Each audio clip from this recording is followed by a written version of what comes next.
I am a crochet designer with over 15 patterns under my belt. But more than that, I'm a lifelong yarn lover who's followed over 75 crochet and knit patterns from various designers. That's not including the few that were way too difficult for me to even complete. That means that I've seen the good, the awkward, and yes, even the downright messy sides of the fiber world. Whether you're brand new to the crochet community or if you've been stitching for years, there are a few unspoken rules that we don't talk about enough. It all falls under something we don't hear about often: crochet etiquette. Crochet is cozy, creative, and full of connection. But just like any tight-knit community, pun intended, it works best when there's mutual respect between makers, designers, and supporters. In this video, I'm breaking down 9 important do's and don'ts, from beginner crochet mistakes to how we treat pattern designers behind the scenes. Some of these are common courtesy and others might surprise you, but all of them will help you be a more thoughtful, informed, and respected part of the crochet world. Let's talk about one of the most awkward and surprisingly common situations in the crochet world: asking a crochet designer for a discount on their pattern. Designers don't just whip up patterns overnight. Behind every downloadable PDF or blog post, there are hours, sometimes weeks of work. Writing, testing, editing, formatting, photography. It's a full production. So when someone casually asks you for a discount, it feels a little like walking into an artist's studio and saying, "This is cute, but can I get it half off?" Now let's be real. I love a sale. I run discounts on my Etsy crochet patterns all the time. And if someone messages me that they're genuinely in a tough financial spot, I'm usually open to offering a code or some type of deal. I don't think there's anything wrong with wanting to shop smart, but here's the etiquette part. A discount is a gift, not a guarantee. From the designer's point of view, pricing is a tricky balance. If a pattern is too cheap, people assume it's low quality, thrown together, and not worth much. I've heard people tell me, "Oh, this must be a beginner pattern because it's only $3, as if the time and effort that went into it doesn't matter. But if the price is too high, you already know the reaction. "This can't be worth $10. You're just price gouging. Why is a digital file so expensive?" Designers can't win, and it's really exhausting. So let me ask you a quick question and I want you to comment below. What is your perfect price for a crochet pattern? One that's low enough that if a pattern isn't written perfectly, you're not writing angry reviews or demanding a refund, but also high enough that it respects the hours of work someone put into it. It's a fine line, and the truth is every person's answer will be totally different. Make sure you comment because I'm really curious what you think. And yes, I bought my fair share of patterns that were impossible to follow. Maybe the stitch counts were off, maybe there were no helpful photos, maybe it was just poorly written. But even then, you'll never catch me making a video trashing that designer. That's just not the vibe around these parts. In the best case, I'll reach out for help. But in the worst case, I'm out a few dollars, and that's okay. It's the cost of learning, of supporting creators, and of being part of a real, imperfect human community. So the next time you feel tempted to ask for a discount, take a second to zoom out. Designers aren't corporations, they're people. And in this crochet community, a little grace goes a long way. Okay, let's get into something that's super common but seriously misunderstood: sharing paid crochet patterns. This one is huge. Sharing a paid pattern, even if it's just for one friend, isn't generous. It's actually a form of copyright infringement. Think of it like photocopying a chapter of a book and handing it to someone instead of buying them the book. Or more accurately, like copying a small digital business owner's only product and giving it away for free. I get it. You just finished a project from this amazing designer, you're proud, you love it, and now your best friend wants to make one too. Your heart is totally in the right place. You want to hook them up, maybe even craft together. But here's the hard truth. This isn't like sharing a recipe. Patterns are not public domain just because they're digital. They're protected by copyright, and more importantly, that's how many designers make a living. Crochet designers, especially indie ones, often rely on every single pattern sale. It might be only $4 or $6, but when dozens of people are passing around PDFs or screenshots in group chats or Facebook groups, that's real income being taken away, and that's just not fair. And I know someone's out there thinking, well, it's just this once, it's only this one person, but when everyone says that, it becomes a massive problem in the crochet and knit community. And it honestly sends a message that our creative of work, our stitch count, our diagram, our shaping, our photos, our formatting, it's not worth paying for. If your friend really wants to make the project, send them a link to the designer's pattern listing. Better yet, tell them what yarn you use, where you got it, and share your experience making it. That's literally what I do right here on this channel. That way, they get the same joy that you did without compromising the creator's business. It's a small shift in thinking, but it makes a big difference. Just like we wouldn't walk into a craft fair, pick up someone's handmade scarf, and hand it to a friend without paying for it, we shouldn't do it digitally either. Respect the craft, respect the artist, and if you really want to be generous, gift them the pattern properly through Etsy, Ravelry, or wherever it's sold. That way, everyone wins and the designer gets to keep designing patterns that we all love so much. Let's get into one of the most debated topics in the crochet world. Can you sell finished items made from someone else's crochet pattern? The answer is, it depends. Some crochet patterns include a clear line that says, yes, you can sell finished products and just credit me as the designer. But others might say, for personal use only, please don't sell anything you made from this pattern. And then there's this big gray area where designers don't say anything and people just assume it's fair game. Here's the deal. Patterns are intellectual property, and designers have every right to decide how their work can and can't be used. Whether you're selling handmade items on Etsy, at a local craft fair, or Instagram, the first thing you should always do is check the pattern's licensing or terms of use. That little section at the beginning or end of a pattern really matters. Some designers love seeing their work brought to life and sold by other makers. They might even encourage you to tag them on social media so they can share your photos. That kind of collaboration builds trust and strengthens the crochet community. Other designers don't allow selling at all, and it's not because they're trying to be difficult. Sometimes they're trying to protect the originality of their design from mass production. Think about it. Nobody wants their pattern ending up on Shein or some factory-run site where it's mass manufactured, sold for cheap, and they never get credited or paid.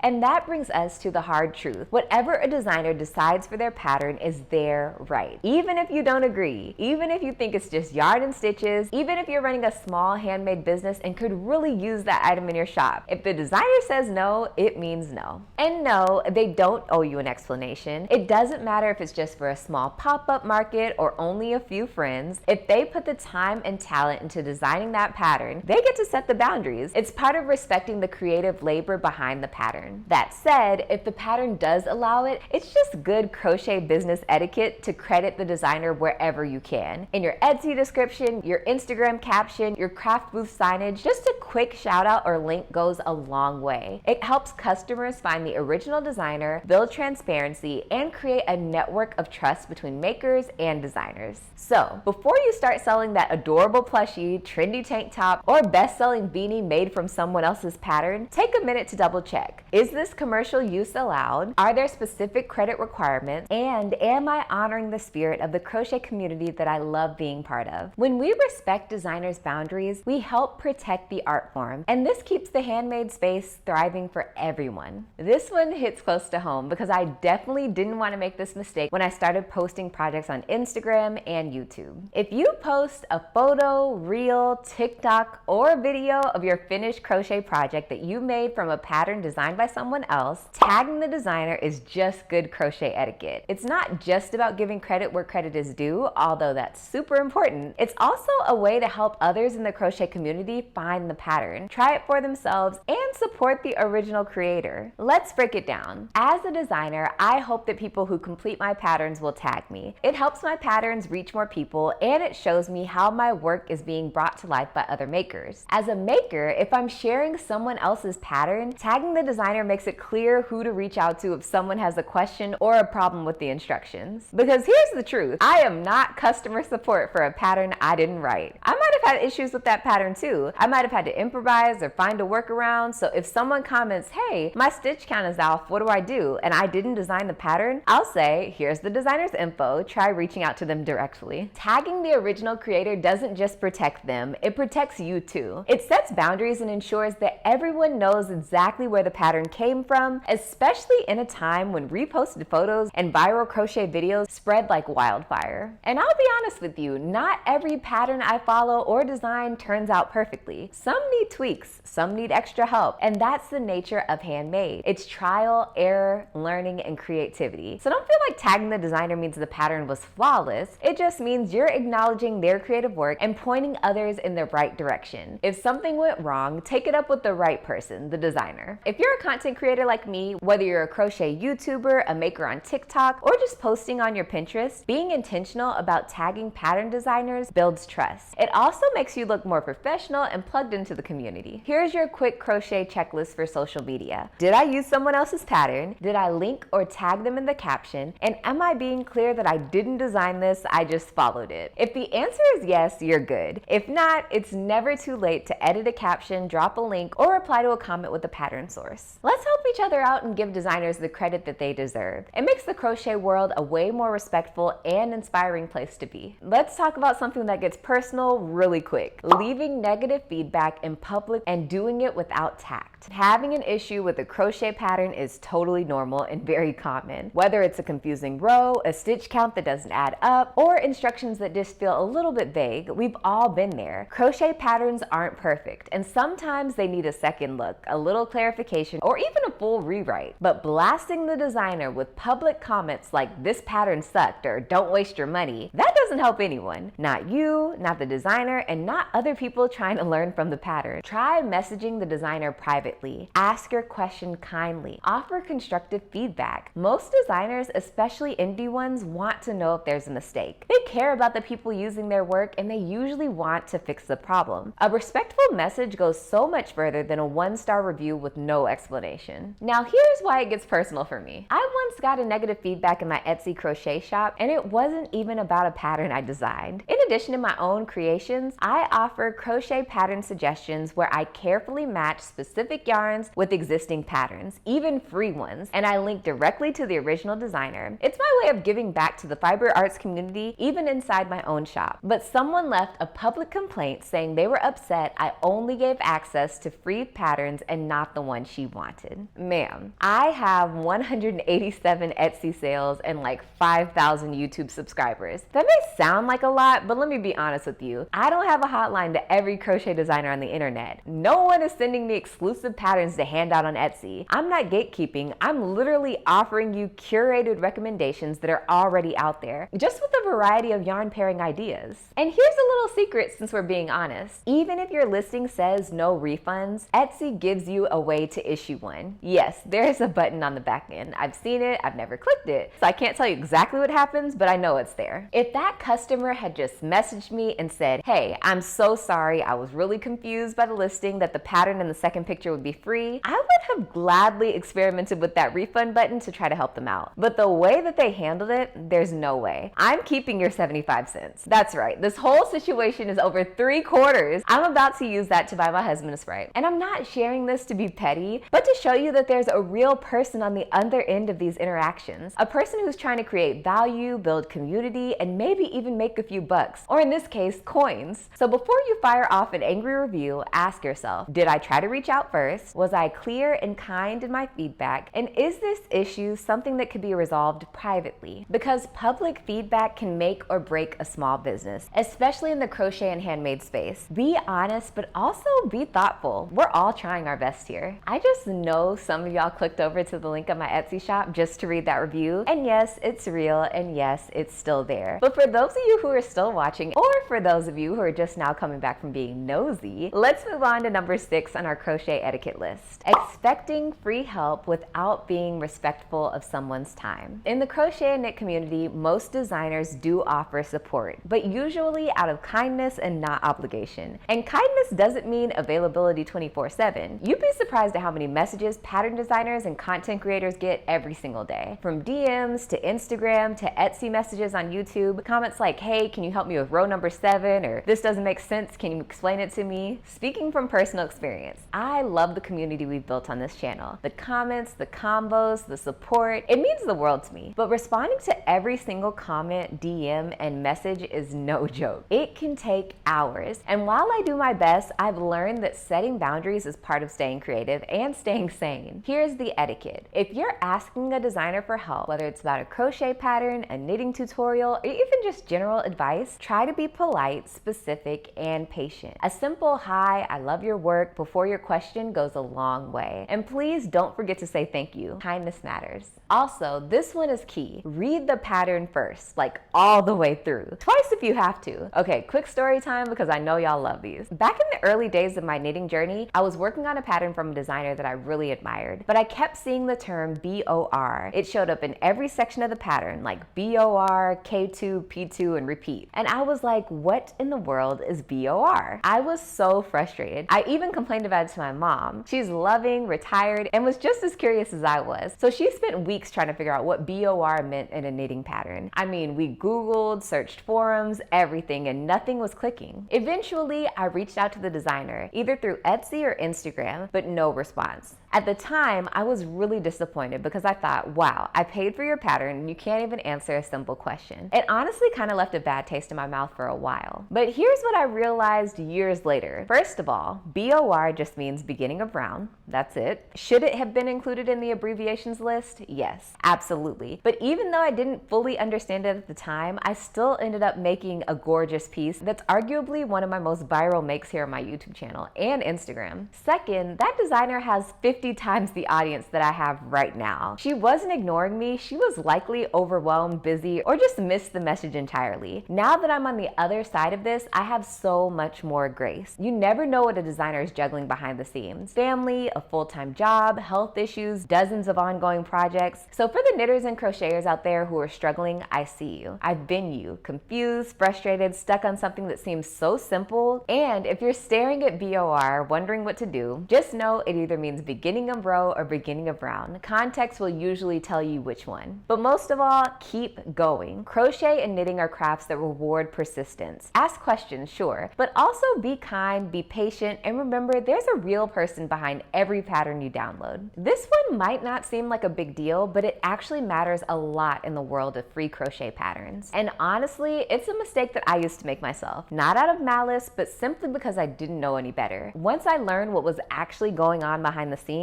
I never made this mistake again. And now I encourage everyone in the crochet and knitting community to be more mindful too. Here it is. A lot of free crochet patterns are hosted on blogs. Those blog pages are monetized through ads, and that ad revenue is how many independent crochet designers fund their free content. So when you print off that free pattern and avoid the blog altogether, you're skipping the very system that helps the designer earn a few cents from your visit. I'm as old school as they come. I love having a printed pattern in front of me. I take notes, jot down my modifications, write in my stitch counts. It's just how I like to process the project. So I'm definitely not anti-printing. But here's the crochet etiquette part. Print it and don't close the page. Keep it up while you look at the printed sheet. That small action generates ad impressions, and that's what earns the designer's income without costing you a single dime. One example that comes to mind is Make and Do Crew, a super well-known crochet blog. Jess offers her patterns in multiple formats. A free ad-supported version on her blog, a paid printable version on Etsy or Ravelry, and sometimes even a full video tutorial on YouTube. When I share one of her patterns in my Etsy recommendations, I make sure to list every single version, including the paid one, because I want to support her in the same way that I hope others would support me. Designers like her have found creative ways to make their pattern accessible and sustainable. And when you use the ad-supported blog version, even just clicking around gives her a few cents in return. It's a very fair exchange. I totally understand why someone would just assume that a free pattern is just a gift from the designer with no strings attached. And in a way, it is a gift, but it's also part of a system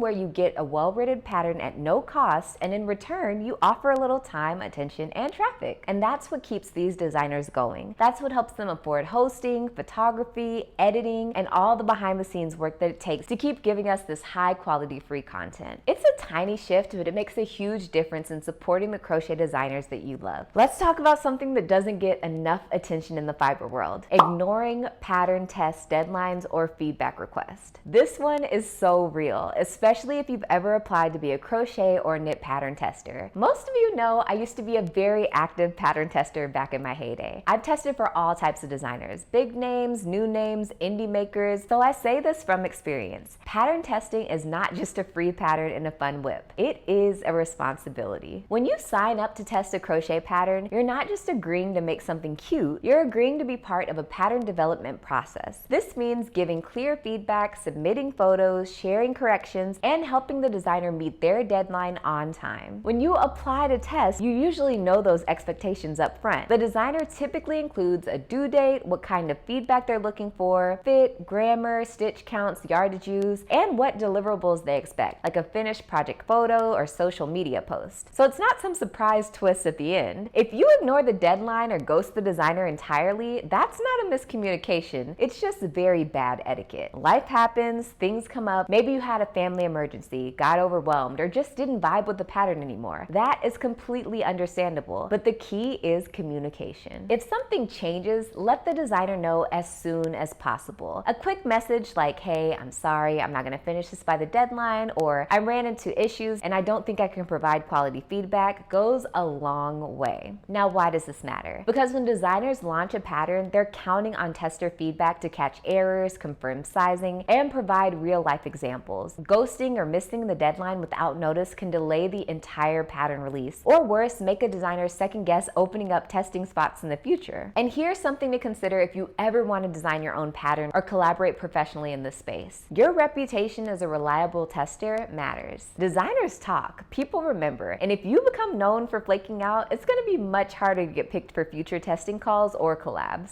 I've seen firsthand how powerful pattern testing can be when everyone shows up with intention and follow through. It creates community, improves the quality of the design, and helps the pattern launch with confidence. So if you're going to apply for a test call, treat it like a real commitment, not just a freebie. If you miss the deadline, the bare minimum is offering the designer the cost of the pattern. Please don't make them beg for that. Do better, be better, and the fiber world will thank you. Okay, y'all, we made it to the last point on the list, and if you're new here, let me warn you. I typically like to end with the one that ruffles a few feathers. Why should I pay for a crochet pattern? It's just yarn and stitches. Shouldn't this stuff be free?